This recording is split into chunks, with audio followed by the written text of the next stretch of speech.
Hello and welcome to the Sunday, the 6th of August, Celtic news from David67 YouTube channel. Going to do this morning my review and thoughts following Celtic's opening season victory 4-2 over Ross County yesterday early afternoon. Also, at the end of the video, also going to have a couple of wee updates on potential transfers in and out of the club. So yesterday was Celtic's opening day, and Celtic were defending a record going back to 1950, which is even well before I was born. Celtic haven't lost their opening league game at Celtic Park since 1950, and happily Celtic managed to keep that record going now for 73 years, sorry. There was a nice touch prior to the start of the game with James Forrest unfurling last year's league championship flag, and this makes him actually the third all-time in Celtic's honours list for players with league titles, cups, etc., only behind Billy McNeill and Bobby Lennox, who were part of the great 1967 European Cup champions in Lisbon. And Billy McNeill and Bobby Lennox were both players in the first Celtic side I saw back in 1972 onwards. Billy McNeill being our great club captain who had lifted the European Cup in Lisbon and went on to be the captain in the transition from the Lisbon Lions side through to the influx of younger players like Davy Hay, George Conley, Kenneth Dalglish, Lou Macari, and so on, that came as part of what was called the Quality Street Kids. And then Billy McNeill, of course, going on later to be our very successful manager and also a great club ambassador. So, as I was saying, Celtic started their season with a game of Ross County, which we won 4-2. 2 goals for David Turnbull, including one from the penalty spot, goal from Kyogo, and second half goal from Matt O'Reilly. Was an interesting start to the season. I thought Celtic showed some lack of cohesion, some lack of linking from the various different phases of play. And for the first 10-15 minutes, Ross County were, on the whole, the better side, although never actually posing any actual threat to Joe Hart in goal, with Naroki and Carter Vickers doing well in defence. There were a few corner kicks, but those happily were cleared, and there was never actually any threat on goal. In 15 minutes, Greg Taylor was pulled down in the corner of the box and was a clear stonewall penalty given immediately by the referee and was upheld by quick VAR review. Last season, our primary penalty taker that was successful was Aaron Moy. However, he retired in the close season, and so up stepped David Turnbull, who had been a surprise starter in place of Rio Hatate. And Turnbull very confidently placed the ball in the right corner of the goal, putting Celtic 1-0 up. After Celtic did take the lead, I thought Celtic very much more got back on top of the game, started to take control of the game, and were quite often moving the ball well and quickly through defence into midfield and into attack. Celtic scored their second goal through Kyogo. Ball was very cleverly head flicked on by David Turnbull out wide to Lee Labada, who quickly crossed into the box. And Kyogo, who had managed to get himself back onside for the second phase, slotted the ball confidently past Ross Laidlaw in the Ross County goal to go 2-0 up. A couple of other very clever, intricate moves between Kyogo and O'Reilly and Turnbull, with support from Abada and Maida out wide. And so they could have got a couple of other goals in that first half through Kyogo and through David Turnbull, who managed to miss a very apparently simple chance one-on-one with Laidlaw, missing the first shot and the rebound, and then third shot was scrambled away after O'Reilly tried to knock it in.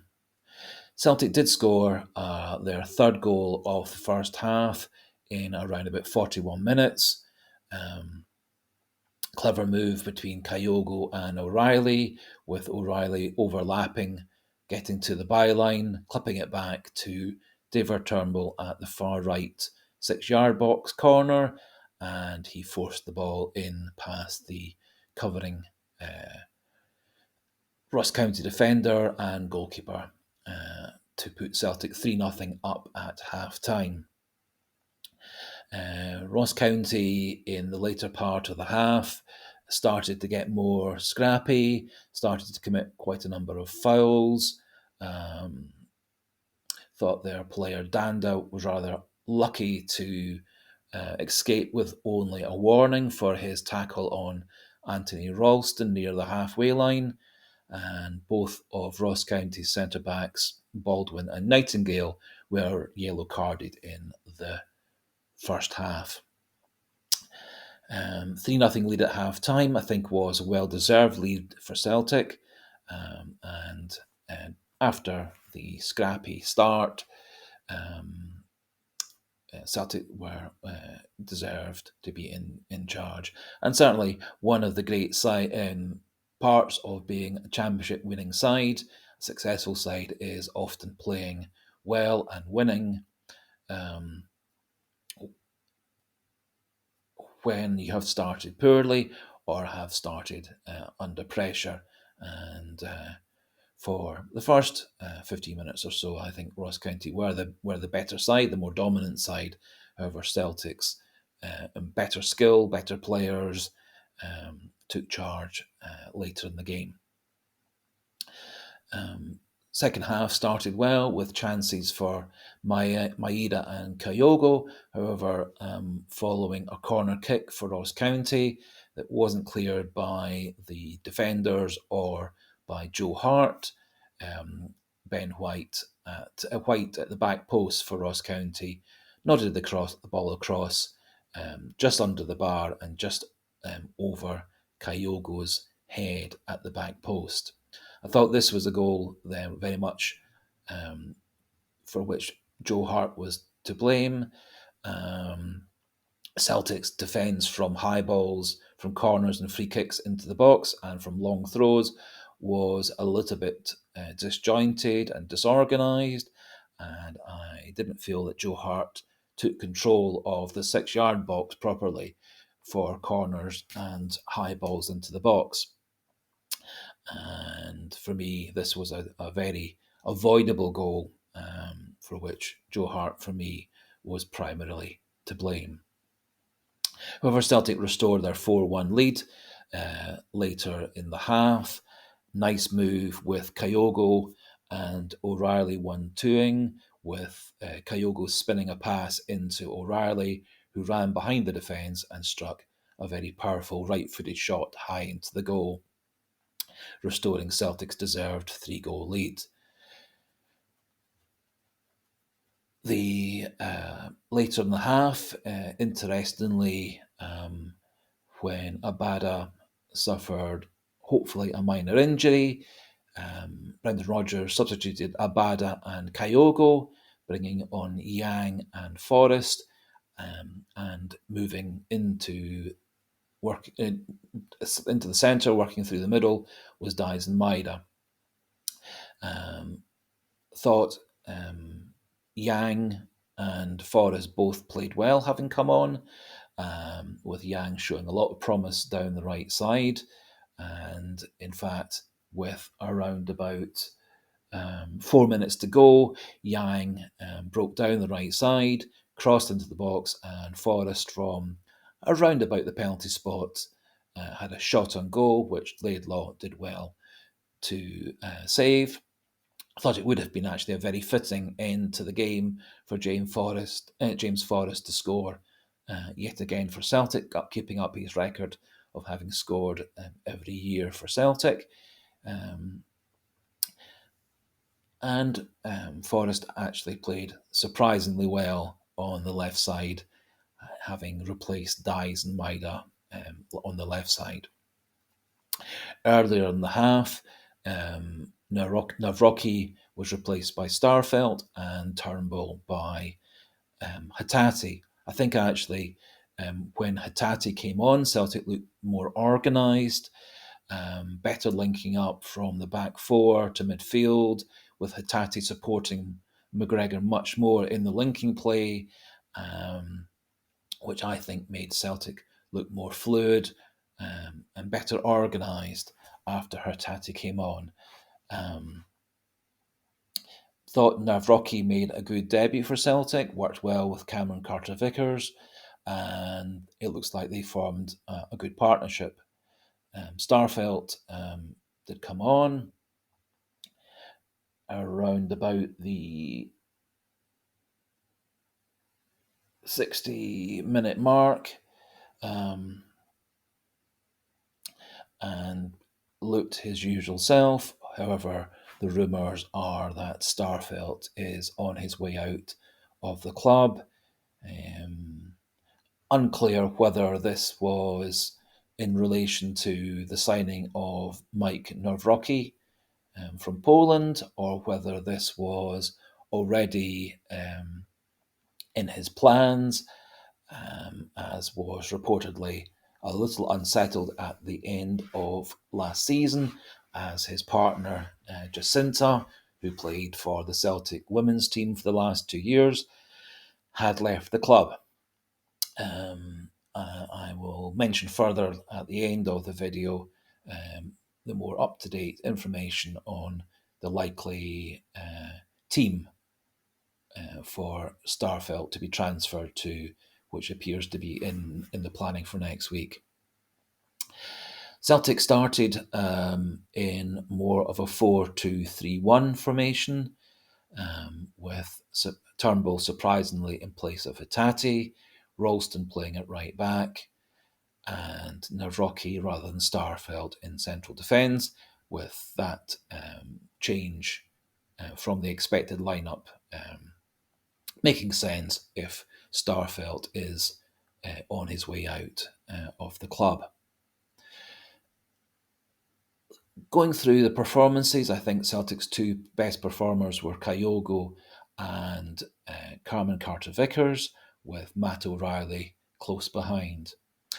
David Turnbull did score 2 goals, one from the penalty spot and one 4 minutes before half time at the back post. Didn't think that Turnbull was quite so productive or creative, and felt, as I said earlier, when Hattati came on, Celtic looked a better team, better organised, and took some of the pressure off of Callum McGregor.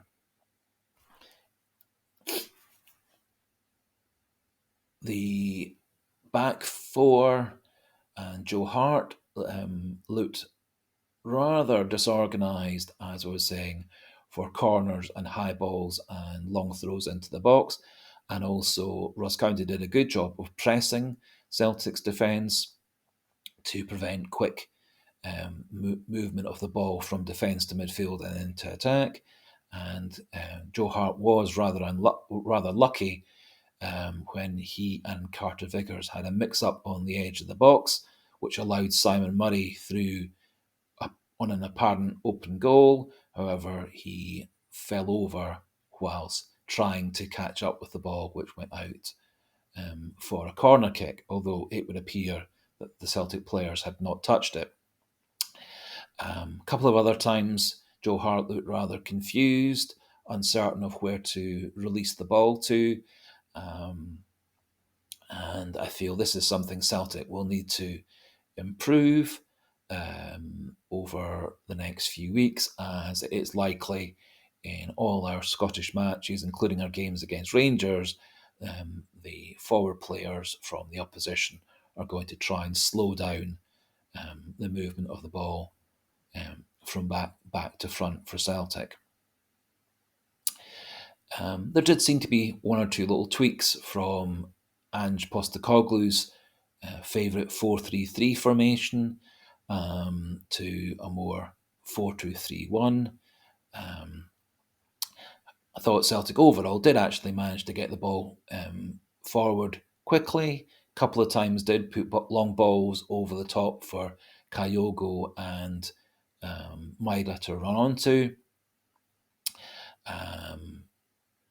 Also found it interesting that Kyogo quite a few times came back more into the attacking midfield role, linking up play with midfield, and on several occasions very cleverly linked into the midfielders running past him into more attacking formations. And his role at that time I actually thought was quite reminiscent of Kenny Dalglish, one of our greatest players of all time, but more so in his time at Liverpool in the late 70s into the 80s, when he and Ian Rush had a very close link, which was very productive for Liverpool. And also at Liverpool, uh, Dalglish often linking up with the midfield, running through into the attacking third and scoring goals. And so this might well be an interesting variation for Celtic to use, and also opens up the possibility of using Kyogo and Maida or Kyogo and O as an attacking two, with potentially Kyogo playing in a Henrik Larsson role, so inside forward, attacking midfield role, um, and at other times playing as the lone striker. Overall, Celtic had 75% of the possession, so we're clearly well in control of the match, with 18 shots at goal, 12 of which were on target, compared to Ross County's 7 shots at target, 7 shots on goal, but with only 2 on target. Ross County had 4 yellow cards, and Celtic had no yellow cards, and there were very few fouls by the Celtic players. Overall, I think this was a good performance by Celtic. Started poorly, but got better and better. And very much one of the keys to winning titles is winning when you play less well, taking your chances, and defending well. It was disappointing that we lost a second goal deep into injury time with practically the last kick of the ball, an unlucky own goal for Carl Starfelt, which might prove to be his last contribution for Celtic. Just a quick roundup of the other fixtures. Yesterday in Scotland, Rangers surprisingly lost 1-0 at Kilmarnock. Thought the Rangers' performance was rather poor. They looked not unexpectedly for a team that had 8 new players coming into the team, into the squad. They seem to show a lack of cohesion, a lack of understanding, a lot of uncertainty up front with their 3 attacking players. And also quite a lot of confusion in central defence with Goldson and Suter, and Suter's error at the long throw into the box, leading eventually to Kilmarnock's goal. Thought Kilmarnock actually were well organised, and Derek McInnes is actually, I think, an impressive manager who did well previously, obviously, at Aberdeen, and seems to have come in and reorganised Kilmarnock well. And so I think they could be one of a team that can cause upsets. And so when we do go to play at Kilmarnock on their AstroTurf pitch, I think we do need to take them with an extra care, as they may prove a difficult team to break down and beat. Hearts, I thought, also were impressive in their 2-0 win against St Johnstone. I think St Johnstone, as I said in my predictions a couple of days ago, I think St Johnstone are probably the favourites for relegation this year. However, I did think Hearts played well, with their loan signing Lowry from Rangers playing well, and also their import from Japan also appearing to link up very well. And any team with Lawrence Shankland up front is liable to do well. And so Hearts may well actually prove to be our third challenger this season, as Aberdeen seemed to struggle quite significantly at Livingston. And the other game being a 1-1 draw between Dundee, who looked quite impressive on their Premier League return, against Motherwell. And so, happily, at the end of Saturday's fixtures, Celtic sit top of the table on goal difference with 3 points, and are already 3 points ahead of Rangers. Just to finish off, couple of updates in terms of transfers. Karl Stahlfert apparently wishes to leave the club, making that known towards the end of the week just finished. And the initial indications are that he and his agent will be travelling to Spain next week for him to sign with Celta Vigo, and the negotiations over transfers and personal terms, etc., apparently are in their later stages between Celtic, Starfelt's agent, and Celta Vigo. Our young fullback, Ben McPherson, is lined up to be loaned out this season to Queen's Park, which I think will give him good experience, with him having been in the touring squad in Japan and in our other friendlies this season. Another player who may well potentially go out on loan is Rocco Vata. Now, he is in his last year of his contract, and there are strong rumours that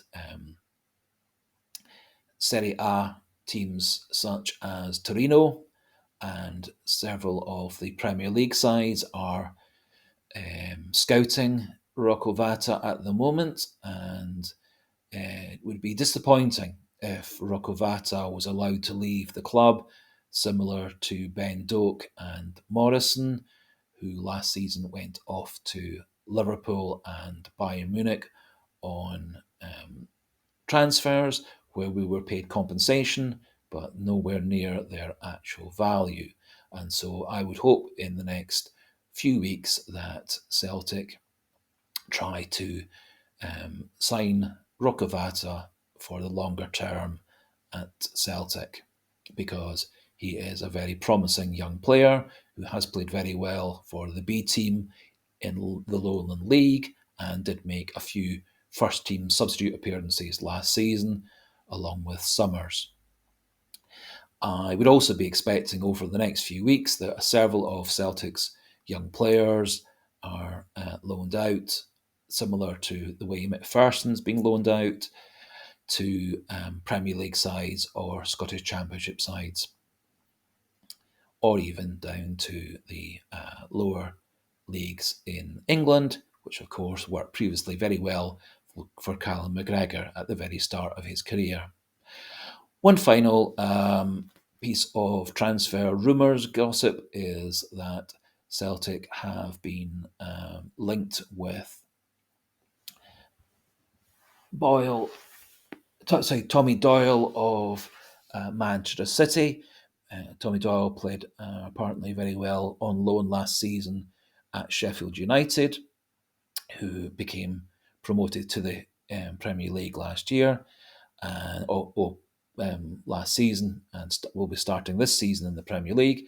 And Doyle also played in England's successful under-21 championship side this summer also.